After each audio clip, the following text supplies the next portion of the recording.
God bless everyone out there. I'm Barry, I'm Karen, and this is Embracing Marriage Together podcast. and tonight our topic will be embracing love, and we'll be also discussing cherish and honor. Stay tuned. We'll be right back.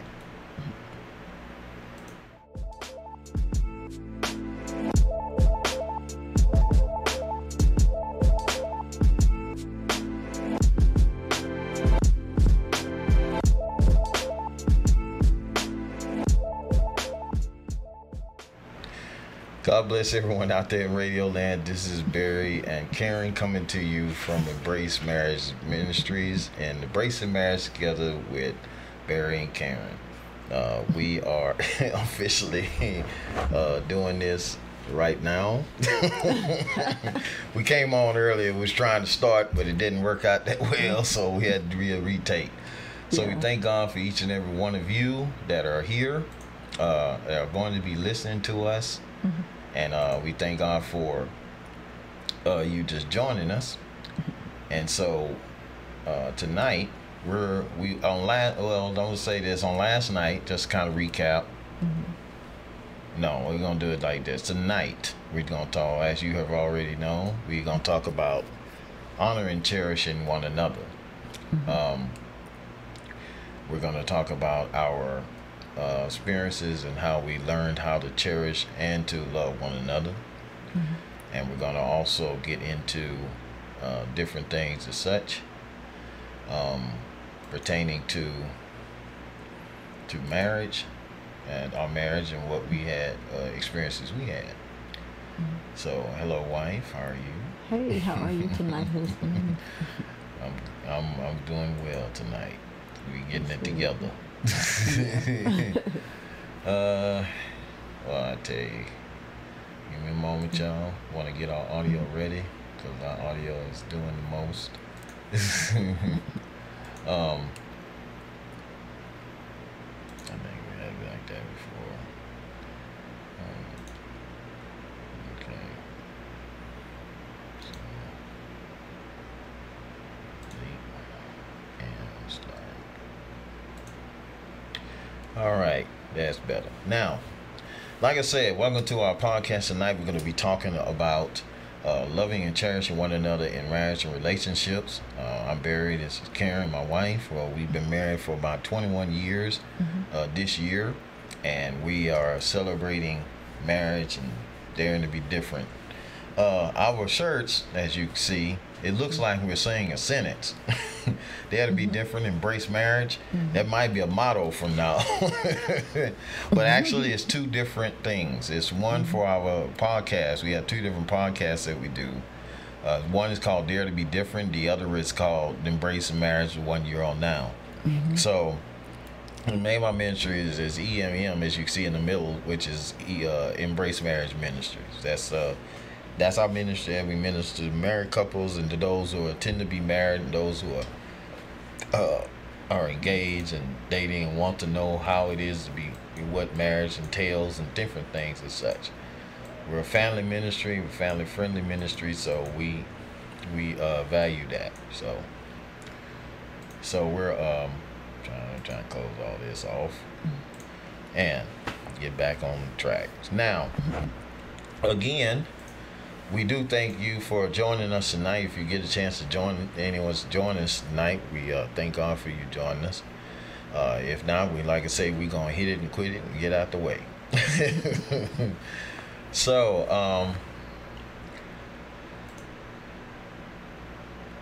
the scripture that we on basis on scripture, we were going to deal with 1 Corinthians 13.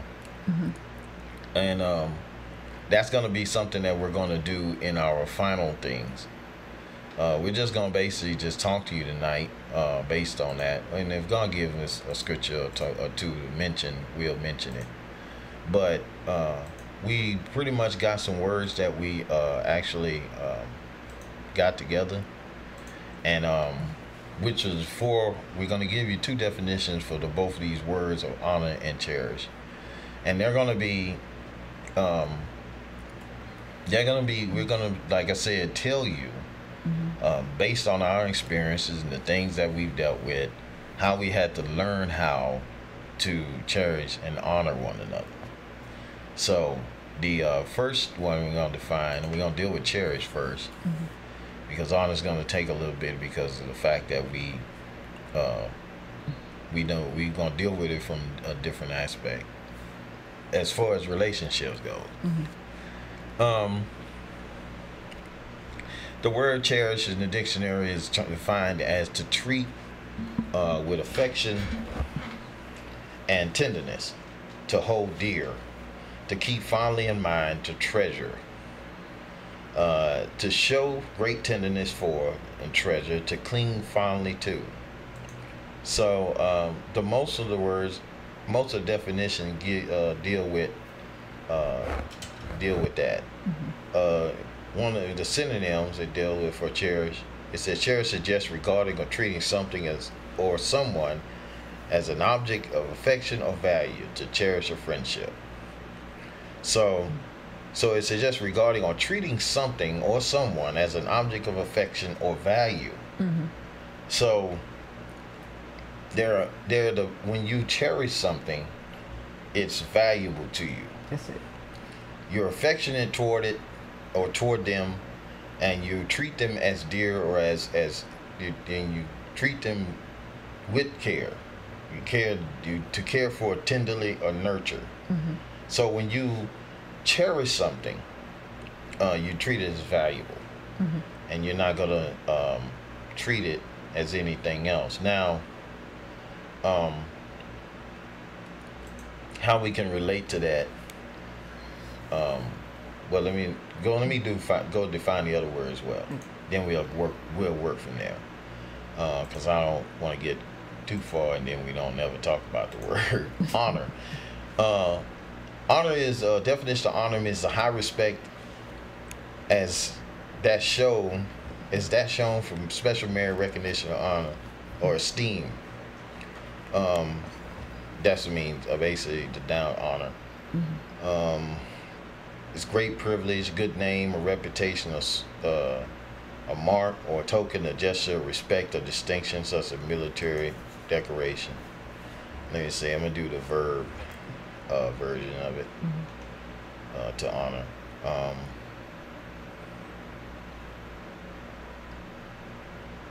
Let's see, trying to get the verb. Okay. Honor, honesty. It say honesty, fairness, or integrity in one's beliefs or actions. High respect as for worth, merit, or rank. High public esteem, fame, glory. The privilege of being associated with or receiving a favor from a respected person. I've seen that somewhere else too. Yeah. That was a pretty good one. Okay. Honor denotes a fine sense of and a strict conformity to what is considered morally right or due. So when you're talking about honor, it's a high respect, a high esteeming, or a high respect, or a high honor, or high respect. Basically, it's a high respect. You hear somebody that says something that someone that's most respected or given a great privilege or reputation is another definition for honor. To defend a lady's, defend your honor. Right. It's your reputation, your who you are. So if you put these two together, it basically goes back to what we said last night. Yeah. It's a kind of a synonymous to what we said last night, which is basically, you're basically valuing that person, and you also have given high respect to them. That's it. When you honor someone and when you cherish them, you hold them as dear, and you also respect them highly. And so, but the one thing about these particular aspects of it is that in love, how you honor somebody in love is that you believe the Bible says in 1 Corinthians 13. Let me get this. Let's get this Bible so I can read it. If you want to deal with cherish, we're gonna deal with that. But also you deal with honor in one aspect of it.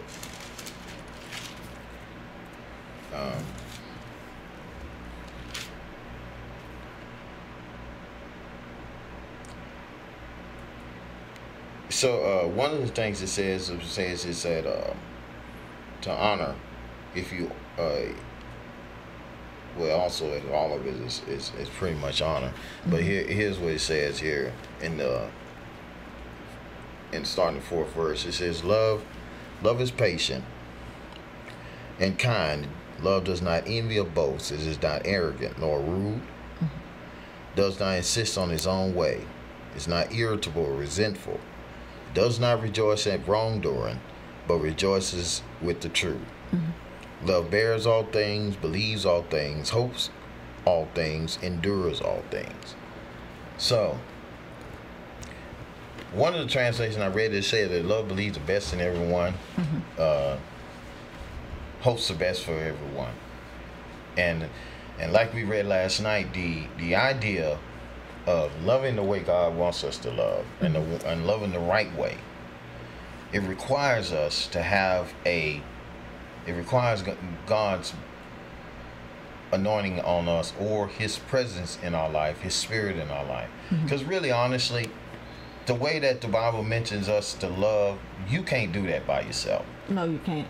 Because we talked about the 4 different versions of love, and the one love that you can do, which is about without God's help, that's the highest form without his help, is the phileo, which is like the brotherly love that you have for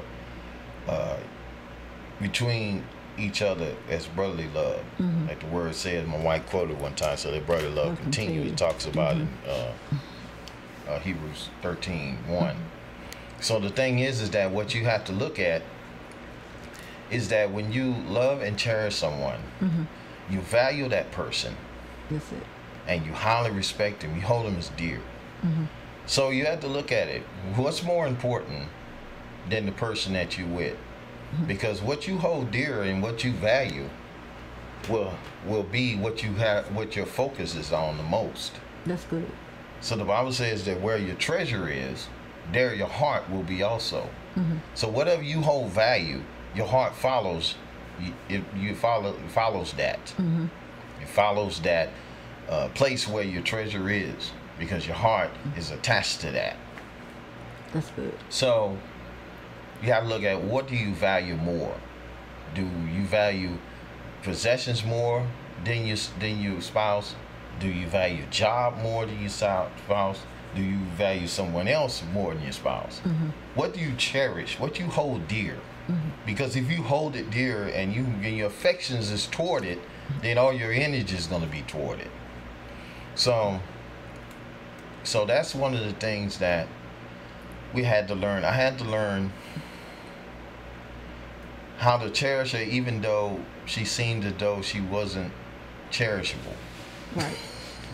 It's gonna be his time. Yeah, I let him.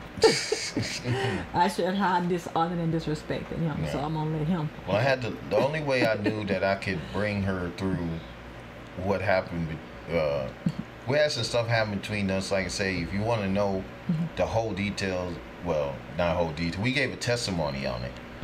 You can check it out on YouTube page. It's be under a testimony of marriage. Yeah. We talked about the stuff we had went through for the past couple of years, the year before that, how we got to the point. I think we had started this year, and we was talking about a lot of stuff. We shared some of the troubles and the trials and different things. The enemy tried to divide us. We almost left one another and all this other stuff. And so during that time, God was trying to slow me down to really look at the situation and consider what was going on. I'm not gonna lie, cherishing was the farthest thing from my mind. But I still had to, my way, excuse me. my way to honor her was to still to do for her what I always did when we were doing right. I still didn't. I never stopped like opening the door for her. Never stopped going ironing uniform in the morning. I irons her uniform. She don't, and it gives her time to fix our stuff. So we'd have things we do in the morning to get ready for work. She fixes our breakfast and our lunch, and I iron our uniforms, and she puts it on, and she don't have to iron. She only have to iron maybe once or twice. One during the no talking season, and the other one during. But one, but she had to do recently because we was running behind. She did it, and I was in the bathroom, and I couldn't do it at the time. Right. So we learned how to. I still, to me, that was the only way I could honor her and show her that I wasn't going to stop giving, doing what I was supposed to do for her, because I would have been a less than a man to just all of a sudden just stop, right, doing what I was supposed to do, just because I was upset. Eventually, I got past it as far as how long I was going to be upset. So I couldn't get the attitude, she did me wrong, I ain't gonna do nothing for her. That's not cherishing her. That's not cherishing her at all. I still had to hold her dear and valuable to me. I still had to see her as valuable. And whenever you get to the point where you stop seeing your spouse as valuable, you'll start looking for someone of value. Right. And so you'll start searching outside of yourself. You'll start searching for things or searching for people that will bring, that you can bring value to. That's it. That you hold them more dear, and then you'll start to look. Because one thing about people, one thing about us, what we have a tendency to do, if we will either like Jesus said, you love the one and hate the other. That's it. You're not gonna like both of them. No. If you in an affair, just say you in one, and you got two women in your life, your wife or whatever they call them these days. Friends with benefits. Friends with benefits. So friends. And then you got another friend with benefits. Or your wife and another woman. Chick. Or your side chick. Stuff like that. You got two different people in the relationship. And you're in a relationship with two different people. Well, the thing about that is you're gonna love one of them, and you're going to despise the other one. You can't love both of them. No. Like tell some man, I'm in love with my side chick and my wife. No, you're not. You infatuated with your side chick, but you still love your wife. And so your love has to be past euphoria and hormones and chemical imbalances and adrenaline and excitement, dopamine and all this other stuff that happens during infatuation. It has to be past that, because they say the average time for infatuation to last is at least 3 years. Right. You'll cherish them for 3 years. You'll be in a good relationship for at least 3 years. Then after a while, they say at least usually about 90 days, people get comfortable. Because the fact is that when they're around each other for at least 3 months, they'll say, okay, that's why they hire you on jobs and give you 90 days. 90-day rule. Yeah, they get that 90-day rule. They give you 90-day probation.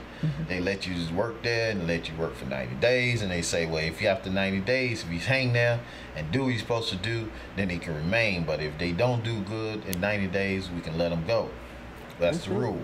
Now, that should be the way when you have relationships. You shouldn't be in a relationship for years before you figure out that's not the one I should be with. Right. If you've been in a relationship longer than a year, you should have figured out by now, this might not be the person I need to be with for the rest of my life, unless you're ready to tolerate a whole lot of nonsense. Exactly. I've seen people date and get cheated on. Dating. Get cheated on and dating. They've been dating for years. They ain't never talked about marriage.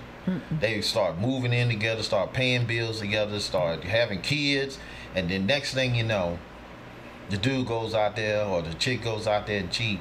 And then all this stuff that you think about, say, I've done all this for him, or I've done all this for them, and this is where I get paid. And then you go out there and want to beat the other person up, but the person you need to be beaten is the other person that did the damage. Yeah, That's that's when you so need to true. be beaten.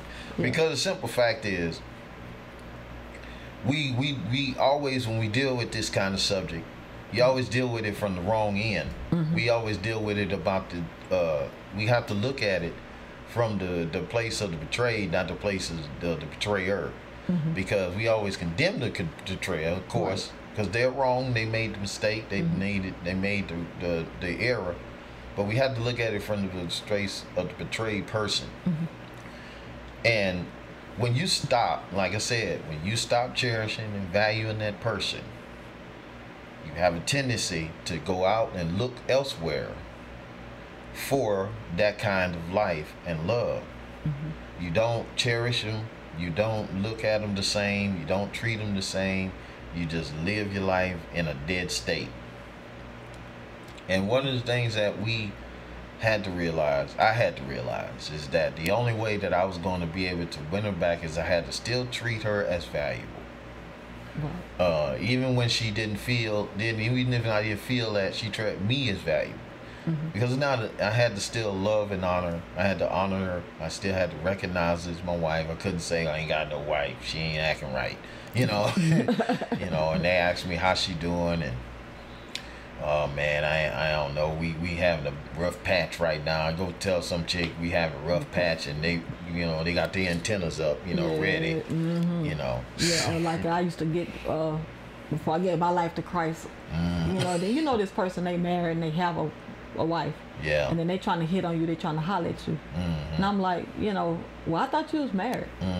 Well, right now we on bad terms. We on bad terms, yeah. That's. I'm like, okay.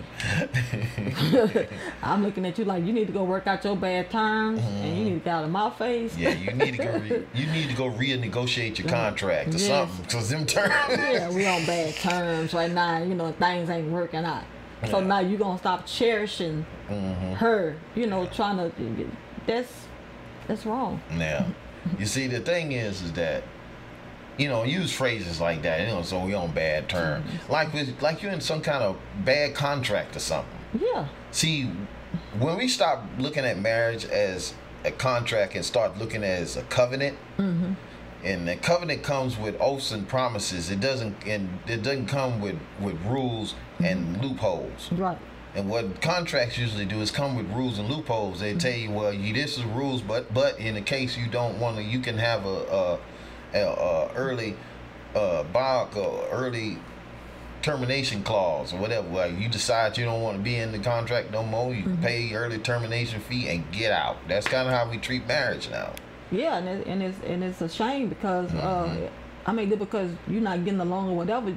That still don't give you the right to not cherish your spouse. That's right. It don't give you no conditions. No. It's supposed to be unconditional. Regardless, if I was acting right or not. Yeah. It still don't give him the right to say, well, hey, no, I'm not gonna cherish her. Because she did this, she did that, she said this, she ain't acting right. Yeah. So no, that's not. I never read where it give you no kind of. No terms, no nothing. That's right. You just supposed to do it. That's it. And I had to get to that, to that point. Even with the honor with him. So it's no conditions in this. I can't honor him based on what you're doing right, and what you wrong or right. Yeah. It don't come with no wrong or right. That means do and you do. Yeah. You said I do at the altar. You said I do. That's it. We said I do. I said, hey, love and respect, honor and cherish. I said I do. It didn't say under no condition that, well, okay, if he acting right, he talking to me right, he doing everything right, crossing every I and dotting every T. Yeah. No, it didn't come with that. No. That means I do. That's what I said. So guess what? Now I have to live that out. Yeah. Yeah, you don't get up in, y'all sitting down, y'all at the altar, and you say, do you take this a woman to be a lawful wedded wife as long as she cook, as long as she's supposed to have sex on a regular, as long as she don't talk to you out of your, call you out your name, as long as she do this, as long as she do that. As long as she's perfect. Yeah, as long as she's perfect and do the right thing, then will you take her? No, there's no stipulations. It's not. It really is not. No, it's no stipulations to it. It's not a contract.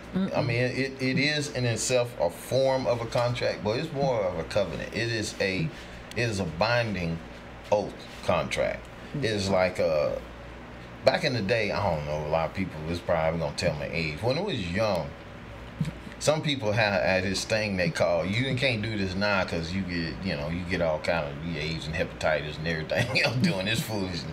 They used to have blood brothers. Men would come, and that's what basic kind of what the covenant is based on. They have blood brothers. They had when the kids or men or whatever, however old they was, they would cut one another. They would cut their hand with a knife in the wrist, in the palm, and they would shake hands, and their blood would mingle. So that would make them binding. A contract would be bound by blood. So it's like they blood brothers. So whatever they needed one another, they'd have to be there for each other. And it was the same concept with the covenant. And all covenants, the Bible said that all covenants are ratified by blood. So even marriage covenants are ratified by blood, because that's why it's best that a person not have any kind of stuff going on before they get married, i.e. y'all going out there and checking and doing whatever you want to do before you're trying to test the car for your badge, that kind of stuff. You know what I'm saying? So when you do that, it messes up everything, because number one, you stepping into an area where you wasn't prepared for in the first place. And that's when a lot of people get in these bad relationships, because they get sucked into the idea that one day we're going to get married. One day we're going to get married. So then all of a sudden you decide, okay, since one day we're going to get married, we might as well get a house together. We might as well get a car together. We might as well get some bills together. We might as well get bills in his name, my name, and we get stuff together and have a joint bank account, and never said anything about, will you marry me? When are we going to set a date? And this is the time we going to do it. Nobody said anything about nothing. You just made your promise that one day we going to get married. So until then, we going to live like it. Right. Why I'm talking about this tonight, because I want you to know that if you cherish someone, like you say, you would respect their decision to not do anything before you get together. That's it. We made that decision. We did. We made that decision that before we got married, we wasn't going to have any sex with each other. We wasn't going to go outside and have any kind of relation. Once we got engaged, we cut all our outside ties. We did. We didn't have anybody else in our lives, and just me and her. So we started off the way we were supposed to. Cherishing one another. That's right. We cherished one another. We valued one another. We held fondly and dearly, and we nurtured one another. And that's the way it's supposed to be. And then there was a mutual respect. I respected her for a long time. I thought my wife never had any flaws. and really honestly, for a long time, like I said, until we got older, because really honestly, she never really did anything that would make me think anything bad about her. Some women, they sneaky. You never know what they do. But she was always faithful. She never did anything. And I think that's what we went through. What we went through was the hurting part for her, was the fact that she is and has always been the faithful one. I'm the one that kind of jumps off the boat and want to swim and then jump back on when I find sharks, that kind of thing. I'm the one that's more apt to jump in and out. And so that's why God, I pray God keep me each day from a lot of that stuff, because it's in this generation, especially in this time, it's hard for people to stay together, because there's so much different things coming at their marriage on a day-to-day basis. And that is so true. And if you don't honor and cherish one another, you're gonna honor and cherish somebody else. Just bottom line. And and you will. Yeah. I mean, because it's like opportunity always try to present itself. Yeah. Especially when you're not really getting along. That's right. I mean, I found that, you know, a lot of people, you know, we wasn't seeing eye to eye, and we was in a bad place. Mm-hmm. And I mean, it was like men was coming out the woodworks. Yeah. I mean, this all kind of men. Mm-hmm. So I had to cherish what God had gave to me. Yeah. And I had to really cherish my marriage. I had to cherish, you know, my husband, and I had to, you know, set some, you know, boundaries and stuff. I mean, because all of a sudden, look like the devil just started sending people, you know, look like they was having all this unusual interest in me and this and that, and I'm like, no, you know, because I couldn't base it on condition. Yeah. Because at the time we not getting along. Okay, well now, hey, this opportunity presents itself. Well, yeah, well, you know, but we tell ourselves, well, hey, might as well. At least they talk to me better than he do, and they treat me. At least I feel like I'm cherished by them. You know, and the enemy will lie to us and make us think that the grass is greener on the other side, and the truth be told that it's not. But because somebody will come along and they will cherish us and they will do us, you know, they come with all this game and that they play. Yeah. You know, when you and your spouse or just say you're engaged or whatever, y'all working on trying to work towards marriage. The enemy, you know, he will come, you know, when you're not getting along. Yeah. He gonna send somebody, you know, we all gonna be tempted. Yeah. You know, I always say, you know, I hear people say this all the time. Well, now you can't pay me to, you know, cheat on my spouse or, you know, because they always try to step up to me and holler this, that, and the other. But because, see, the reason why it's easy for you to turn that down because it's not your type. Yeah, that's so right. Let the devil send your type. Yeah. That's temptation. Temptation ain't that old ugly one and fat one, and she's bad building this old big old overweight man and all this and all not well kept. Yeah. That's not temptation. Temptation is your type. And you know, the good job, the money, the car, you know, got it going on. You know, the sister with the bad shape, the curves, and everything together. Your color, your kind. Yeah. That's temptation. Yeah. So are you going to cherish what God gave you, you know, when the enemy sin, you know, y'all not getting along, when they come in your face and flirtations and doing all this stuff? Are you going to say, hey, you know, no, God gave me my husband, my wife. You know, I'm going to cherish what God gave me. That's it. So, and a lot of times, like he was saying, sometimes it get hard. Yeah. You know, especially when things ain't going, you're not saying eye to eye on nothing. No. So, and I had to learn during those times because we was working opposite shifts. You was working evenings, I was going in the morning. It could have been easy. We wouldn't get along. You know, sometime up, sometime down, happy, sad. This, you know, marriage is going topsy-turvy. And during those times, I had to really cherish what God gave me. And I had to stay the course and stay focused and not let there be no distraction. That's it. For me not to just cherish, say, no, you know, hey, he don't deserve it, no way, you know, just giving myself a reason, excuse. He ain't gonna know nothing here at work anyway. Yeah, so, exactly. You know, and so I had to steady myself and stay the course, but I mean, because the enemy was trying to work.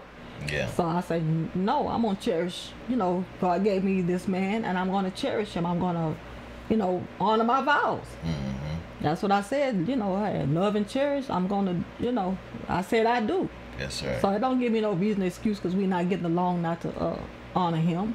That's it. I'm like, if I could honor you when you're around, why I can't honor you when you're not around? Yeah, that's right. You know, I wouldn't do it when you're not here. So, I mean, it goes, it's all the same. Yeah.